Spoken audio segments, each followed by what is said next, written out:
I feel very Sam from Seen Through Glass doing this. Camera on a tripod, service station, sun out, car in the background.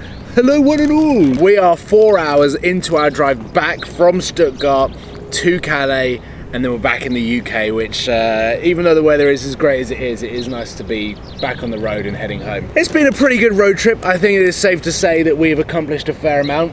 We've spent 2 days, one more day than we were expecting to, with a Ford GT. And then behind the C63 now, having visited Roadtrip and experienced a whole new world of tuning, that car is creeping into 30 mpg. It's creeping into the 30s, which I'm very impressed around. This is a bloody good sandwich. Myself and Alex last night were racking our brains as to what can we do on a 7-hour drive back where we're just hitting the motorway. I filmed it quite a lot driving back to Calais. Every single time that I do a road trip, or anyone does a road trip, we only film specific bits. There is at least 95% of the road trip that you guys never see, and the conversations that we have in the car are never aired through YouTube. However, today that is all about to change. The one conversation that we always have is would you rather have? And yesterday I put out on my Instagram stories a couple of cars that Alex would pick over other cars. The one that was quite controversial was Alex would pick a TTRS Roadster over a Koenigsegg Agera. I'm starting to backtrack on that a bit. No, for those that answered my Instagram story saying, yes, we want to see a video of Would You Rather, well, the next 5 to 10 minutes is going to be exactly that. I'm going to finish my sandwich, we're going to get a GoPro set up in the car, and it's going to be like a move-in podcast. This is going to be quite interesting, and we're not going to hold back either. Okay, now how this game usually goes, and I mean, we've done this a lot. Alex, I think you kick things off. Do I get to start? I think you get to start. Okay, I'll go for something that I think you'll find quite easy. Okay. Okay, I'm going to go for Gen 1 Gallardo automatic. Can you be more specific? Is it a 2004 very early one with a cassette player, or a 2006 where they introduced the Spider and you got the sat nav and butterfly exhaust valves? It's a 2004. Oh, okay. 2004. Yeah. Low spec. Yeah. Against a brand new E63. E63. Would you? Yeah, I think I would go for the E63. A McLaren 570S Spider. Yeah, I like them. I know you like them. Oh, here we go. With no exterior carbon,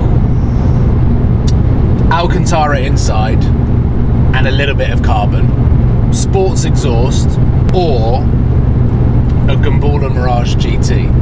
100% the 570. Yes!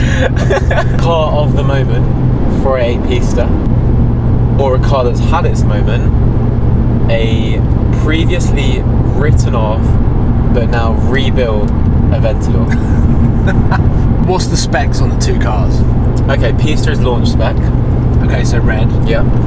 Aventador started its life as a Verde Mantis car, but during since the crash, since the crash, it was resprayed to Grigio Telesto. Yeah, Aventador. The colour did it. What about a Gen 1 V10 R8 manual for the Pista? Oh, the R8's a good car. It is a good car, but the Pista is supposedly also a good car. I think I'd have more fun driving the manual R8 V10 Gen 1. I'd pick the R8, I reckon. I'd pick the R8. A twin turbo V8, so similar-ish engine to the Pista. Aston Martin DB11. Oh, DB11.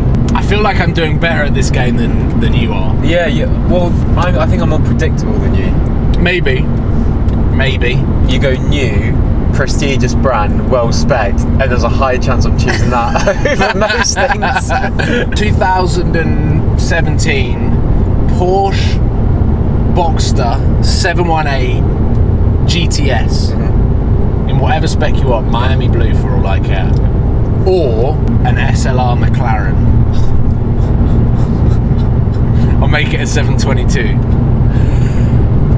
doesn't make a difference in my eyes. Oh. What if it was an SLR McLaren Roadster? Would you still pick a Boxster? No, I would pick an SLR. Okay. The Roadster is the tipping point. No, I would pick a regular SLR 722 over a Boxster. Oh, would you? Because that is quite an iconic car for me when I was growing up. Okay, fair enough. Going all the way up, you have a Chiron or a Murcielago. Is it a 640? It's the spec of your dreams. If it's the spec that I want on an LP640, I'd have one over a Chiron. Oh, really? And I love the Chiron. Like, I reckon it would be in my dream 5-car garage. Brand new 911 Turbo S. Great car. Black diamond cut wheels with white interior, or a 599 GTO in whatever spec you want.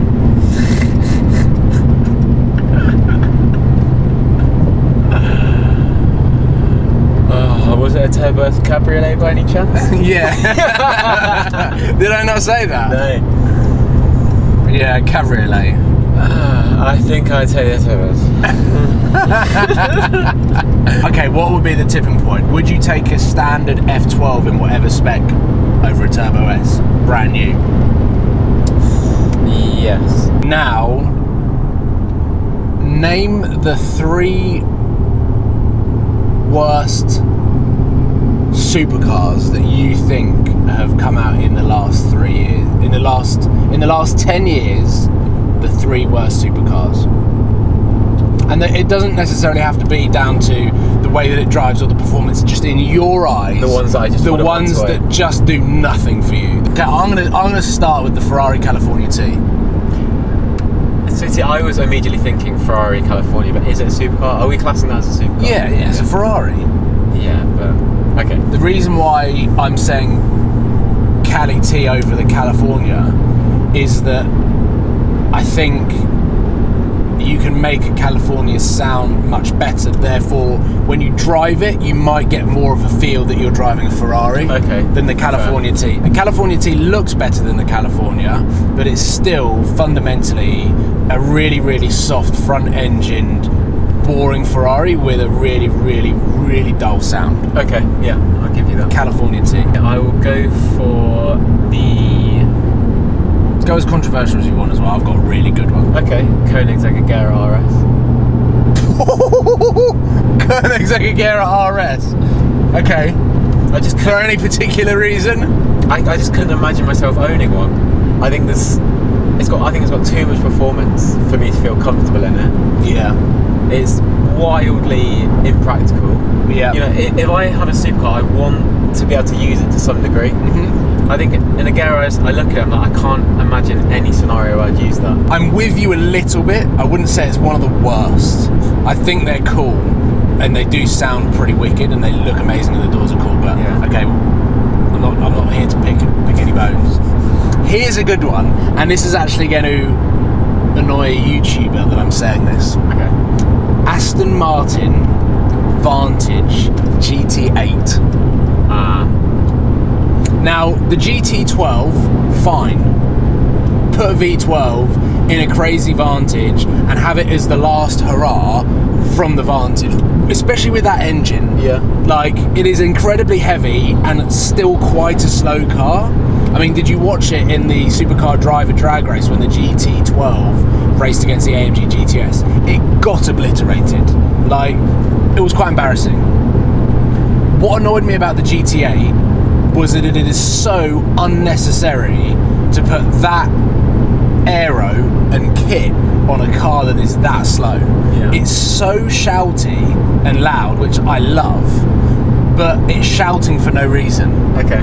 So I think it is up there with one of the worst cars that's come out in the last 10 years because it was unnecessary, because it is so slow, it's incredibly dated, it doesn't need the aero, And I think Aston Martin thought that they needed to do that because they didn't want to build any more GT12s, even though the demand was there.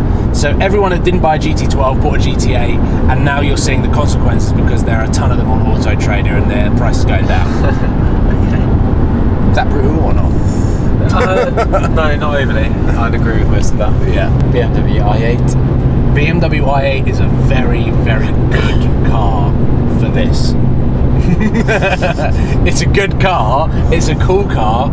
I think the tech's a little bit old, and why did BMW take as long as they did to just release the same looking car with the roof off? No, the thing that gets me about the i8, I do think it looks quite cool. I think it looks futuristic. I think it doesn't have the performance of a sports car, really. Yep. It doesn't have the economy of a decent hybrid. Yeah. So it's kind of stuck in no man's land. So what do you buy it for? Do you buy it for the image of it because it looks quite cool? I think you do buy it for the image, as in you're trying to look tech savvy. Yeah. Because you're like, I'm driving a hybrid. I'm driving because essentially it's BMW's pinnacle sports car, especially with that technology. Yeah. I just think that they should have reinvented it a little bit for the Roadster. I think, like your car, how you can do the 30 mpg and you can also do the crazy 625 demonic sounding AMG. Yeah. I think they should have put more of an effort into making it a really good electric car, and then also something that performs a bit better as a sports car. Because I do get it. I was driving one around London a few weeks ago, and it is cool just to flick it into electric mode and cruise around. Yeah. And that means like free parking, no congestion charge. But then once you flick it the other way and want it to be a sports car, I don't think it quite has enough there, especially with the 3-cylinder engine. Yeah. I think that's it. I think that's a fairly candid chat about some of our opinions to do with cars, and that's literally just what we talk about when we're on the road. Please nobody hate me. Yeah, and me. But get in the comments, get involved with the discussion. If there are any cars that you would pick and you would side with us, if you agree with us, if you disagree with us, then let us know, because I think that this is something that all car guys play, but I just don't think it's ever been put on YouTube. I think people play it with themselves in their head as well. All the time. But ladies and gentlemen, thank you for watching. Thank you for tuning into this amazing road trip. I've got 24 hours back in the UK where I'm going to be doing a man math video talking about buying a Lamborghini Murcielago, because there are a few options on the table and I want to chat it through with you guys. So thank you for watching. Please give this video a thumbs up, subscribe if you haven't already, and I will see you tomorrow for the next video, which will involve a lot of Lamborghini chat. Take care, guys. See you tomorrow.